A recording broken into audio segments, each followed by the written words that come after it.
खबर ओडिशा। नमस्कार, ए खबर ओडिशा को आपनकु स्वागत।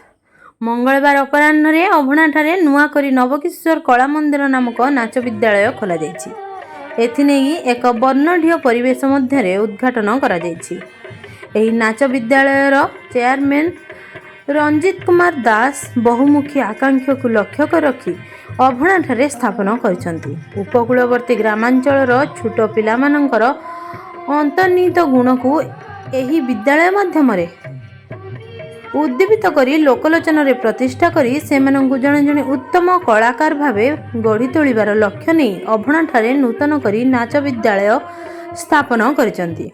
उद्घाटनी उत्सव रे मुख्य अतिथि भावे सुधाकर नायक, मुख्य वक्ता भावे सुरेश चंद्र बेहरा, जगन कुमार पाणिग्राही, कोरियोग्राफर पतित पावन स्वाई, अन्नपूर्णा लेंका, भोपाल पंडा, सत्यवान महांती, श्यामबंधु पंडा, संजय कुमार दास प्रमुख सम्मानित अतिथि भावे जोगदे वक्तव्य रखिथिले।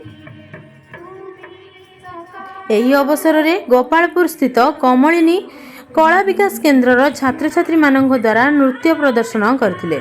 एथिरे बहु संख्यार स्थानीय अंचल लोक माने उपस्थित थिले। ब्यूरो रिपोर्ट, ए खबर ओडिशा।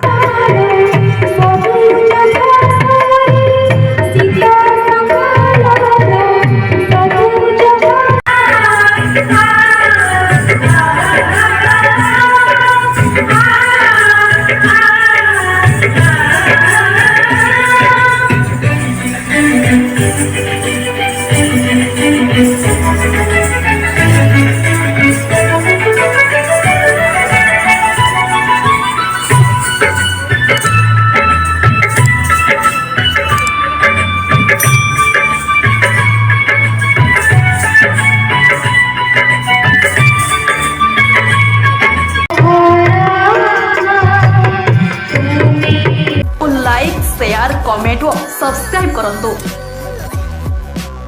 आपण माने देखुछंती ए खबर ओडिशा।